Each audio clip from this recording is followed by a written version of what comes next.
वैसे ही हमको जब रेकी करते हैं तो पहले अपनी सेफ्टी करनी होती है, अपने चारों तरफ कवच बनाना होता है। तो हम लोग रेकी एनर्जी को ऊपर से बुलाते हैं और फिर उससे अपने आप को चारों तरफ से कवर कर लेते हैं। कोई पेशेंट आया हमारे पास तो उसके चोट लगी हुई है, ठीक है, उसका ऑपरेशन करना है, तो हम क्या करेंगे, पहले पेशेंट को सैनिटाइज करेंगे। जब चेहरा साफ हो जाए फिर छाती से लेकर नीचे कमर तक या एक बार में पूरा सिर से लेकर पैर तक साफ कर सकते हैं। पेशेंट जब आता है डॉक्टर के पास में तो सबसे पहले उसको शांत करने के लिए पेन किलर वगैरह या एंटीबायोटिक कुछ लगा देता है। उसकी बॉडी ने एनर्जी को एब्जॉर्ब कर लिया है, अपने अंदर सोख लिया है। पेशेंट के जहां पर प्रॉब्लम है, जो रेकी हीलिंग लेने आए जहां प्रॉब्लम है, उस हिस्से को, शरीर के उस हिस्से को हाथों से बस ऐसे इशारा करना है, उसके आसपास अपनी इमेजिनेशन में उसको डिस्पोज कर दूंगा कि हाँ जैसे मैं फेंकता हूँ वो खत्म हो जाता है। ठीक है, तो ये क्या हो रहा होता है कि यहाँ पर एक तरीके से हम लोग एनर्जी से उसको लेप लगा रहे हैं, इस चोट के ऊपर मलहम लगाते हैं। लेकिन हमारा जो पेशेंट है वो रेकी का है, वो नॉर्मल पेशेंट नहीं है, इसीलिए इसको ब्लॉक करने के बाद में अब हमें पूरी बॉडी को कवर करना है। तो ब्रह्मांड से जो एनर्जी आ रही है वो एनर्जी उसको चारों तरफ से कवर करके रखे और ऑटोमेटिकली उसका जो हीलिंग है वो होता रहे, चलता रहे। उस ऑरा को, उस एनर्जी को लॉक कर दूंगा। लॉक करने का मतलब है कि जितनी हीलिंग मैंने दी है, जितनी एनर्जी मैंने बढ़ाई है, वो एनर्जी अब शरीर के अंदर लॉक हो गई है और इसका असर 1 हफ्ता भी रहता है, 1 महीना भी रह सकता है, तो लाइफ टाइम भी असर रहता है इसका।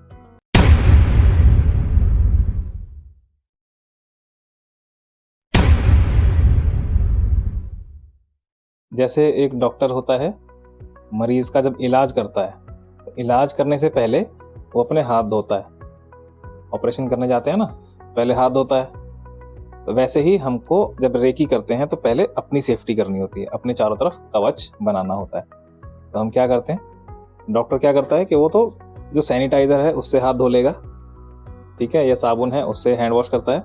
हमारे पास है रेकी एनर्जी, रेकी हीलिंग। तो हम लोग रेकी एनर्जी को ऊपर से बुलाते हैं और फिर उससे अपने आप को चारों तरफ से कवर कर लेते हैं। जब हम कवर हो जाते हैं अब हम मरीज के पास जा सकते हैं, यानी कि अब जो सामने पेशेंट है हमारा, जिसको हमने हीलिंग करनी है, अब हम उसके सामने जाएंगे, उसका इलाज करेंगे।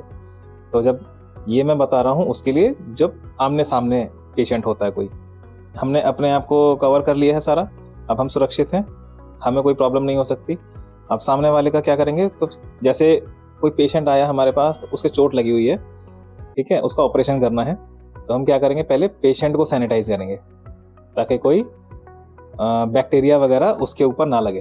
तो सैनिटाइज करने का मतलब है हम अपनी हीलिंग से पहले उसको साफ करेंगे, उसके ऊपर की जो धूल मिट्टी है ना, उसके ऑरा के अंदर जो धूल मिट्टी आ गई है उसको हटा देंगे, उसको साफ करेंगे पूरा, सिर से लेकर इस तरह से इशारा करके हाथ से उसके ऑरा को क्लीन करना है। ऊपर नहीं स्क्रैच करना है किसी के चेहरे पर, या ये दूर से होता है क्योंकि ऑरा हमारा दूर तक फैला हुआ होता है। तो दूर से स्क्रैच करके जैसे धूल हटा रहे हो उसकी वैसे धूल हटानी है, इस तरीके से, ठीक है, 5-5 बार, 6-6 बार, इस तरीके से जैसा फील आए अपने मन में। हाँ ये साफ हो गया। जब चेहरा साफ हो जाए फिर छाती से लेकर नीचे कमर तक या एक बार में पूरा सिर से लेकर पैर तक साफ कर सकते हैं। ऐसे सिर से लेकर जमीन तक, पैरों तक साफ करना है। फिर उसके लेफ्ट साइड या राइट साइड से साफ करना है, उसके बैक साइड से साफ करना है, ठीक है। चारों तरफ से उसको क्लीन करने के बाद हम लोग क्या करते हैं, फिर अब वो साफ हो गया है, अब हम उसका इलाज शुरू करते हैं। यानी कि अब जो घाव है उसका इलाज शुरू करना है। तो घाव का इलाज शुरू करने से पहले घाव को साफ करते हैं। पहले पूरी बॉडी को साफ कर दिया हमने, अब हम उसके घाव को स्पेशल तरीके से साफ करेंगे।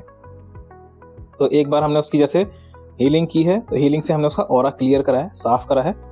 अब हम ऊपर से रेकी हीलिंग बुलाते हैं, एनर्जी को बुलाते हैं और उसके पूरे शरीर को एक बार समझ लो नहला देते हैं उस हीलिंग से, ठीक है, ताकि कोई भी प्रॉब्लम उसको ना हो। हाँ, जो हम ऊपर रेकी से हीलिंग से किसी पेशेंट को जब नहलाते हैं तो इसका मतलब है जैसे डॉक्टर किसी पेशेंट को इंजेक्शन लगा रहा हो, एंटीसेप्टिक का इंजेक्शन लगाता है या टेटनस का इंजेक्शन लगा दिया उसने ताकि कोई प्रॉब्लम ना हो, ठीक है, एंटीबायोटिक लगा दिया, पेन किलर लगा दिया। डॉक्टर पेशेंट जब आता है डॉक्टर के पास में तो सबसे पहले उसको शांत करने के लिए पेन किलर वगैरह या एंटीबायोटिक कुछ लगा देता है, ठीक है, ताकि पेशेंट रिलैक्स हो जाए। तो ऐसे ही हम लोग क्या करते हैं, ऊपर से एनर्जी को, पेशेंट को साफ करने के बाद फिर एनर्जी को बुलाते हैं ऊपर से, उस एनर्जी को फिर से उसे नहलाते हैं।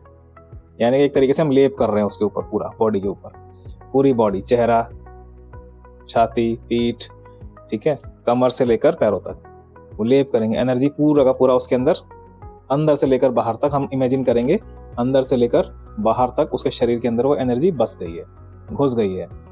उसकी बॉडी ने एनर्जी को एब्जॉर्ब कर लिया है, अपने अंदर सोख लिया है, ठीक। उसके बाद में हम क्या करते हैं, जब एनर्जी को एब्जॉर्व कर लिया है, फिर जो वो घाव है उसको दोबारा से ट्रीटमेंट करते हैं। अब हमने उसकी बॉडी को एनर्जी दे दी है, उसकी इम्यूनिटी बढ़ गई है, अब उसके जब घाव पर ट्रीटमेंट देंगे तब फिर हम अलग से उसको हील करते हैं, दोबारा से उस घाव को साफ करते हैं, जैसे हमने पूरी बॉडी को साफ किया था। उसके भी घाव के ऊपर जो है, यानी कि पेशेंट के जहाँ पर प्रॉब्लम है, जो रेकी हीलिंग लेने आए जहाँ प्रॉब्लम है, उस हिस्से को, शरीर के उस हिस्से को हाथों से बस ऐसे इशारा करना है उसके आसपास। जैसे अगर यहाँ चोट लगी है तो ऐसे स्क्रैच नहीं करना है, बस दूर से ये उसका ऑरा साफ करना है। जब मुझे लगेगा कि हाँ अब ऑरा साफ हो गया, और एक साइड में ऑरा को फेंकता जाऊंगा, जो वेस्ट ऑरा है उसको एक साइड करूंगा और उसको डिस्पोज करता जाऊंगा, अपनी इमेजिनेशन में उसको डिस्पोज कर दूंगा कि हाँ जैसे ही मैं फेंकता हूँ वो खत्म हो जाता है। अब यहाँ से मैंने साफ कर दिया है, अब एनर्जी को लूंगा वापस, ब्रह्मांड से एनर्जी को मांगता हूँ, अपने हथेली पर बुलाऊंगा, चाहे मैं दोनों हथेली ले लूँ या एक पर भी ले सकता हूँ। मुझे यहाँ पर कुछ वाइब्रेशंस फील होने लग जाएगी। जैसे ही वाइब्रेशन फील होती है उसको मैं घाव के ऊपर, जिसके भी घाव है, उस वाइब्रेशन को ना घाव के ऊपर फेंकने लगता हूँ, छोड़ने लगता हूँ। जब ये वाइब्रेशन को यहाँ पे छोड़ूंगा तो उस पेशेंट को भी फील होगा कि यहाँ पर कुछ है, कुछ हो रहा है। ठीक है, तो ये क्या हो रहा होता है कि यहाँ पर एक तरीके से हम लोग एनर्जी से उसको लेप लगा रहे हैं, जैसे चोट के ऊपर मलहम लगाते हैं वैसा लगा रहे हैं, ट्रीटमेंट हो रहा है उसका।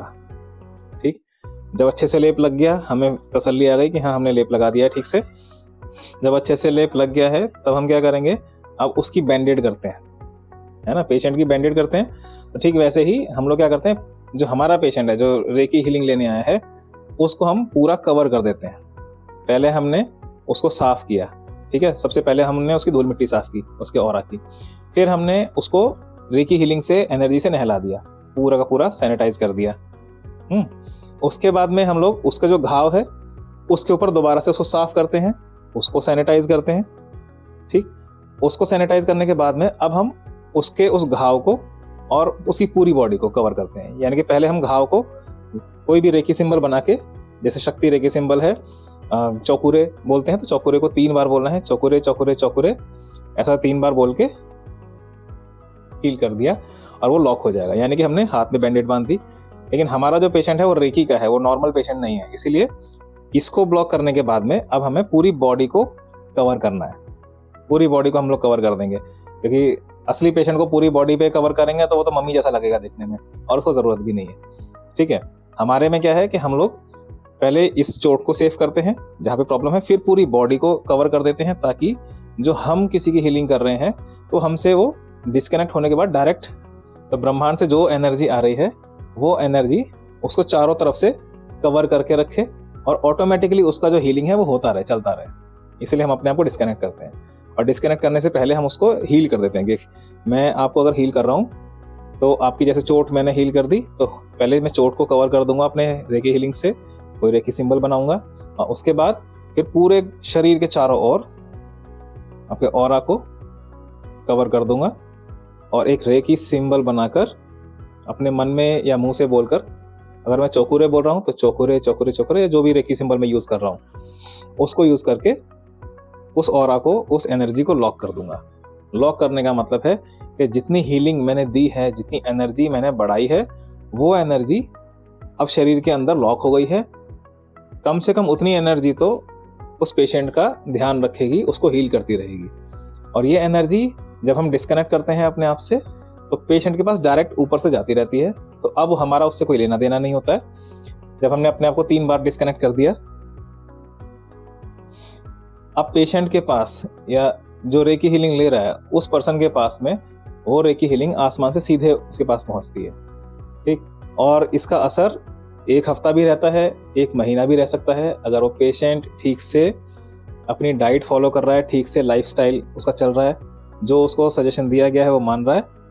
ठीक है, तो लाइफ टाइम भी असर रहता है इसका। अदरवाइज क्या है कि उसको हर हफ्ते भी जरूरत पड़ सकती है रेकी हीलिंग की। ये है पास बुलाकर रेकी हीलिंग करने का ट्रीटमेंट। और डिस्टेंस रेकी हीलिंग का ट्रीटमेंट हम अपनी अगली वीडियो में बताएंगे।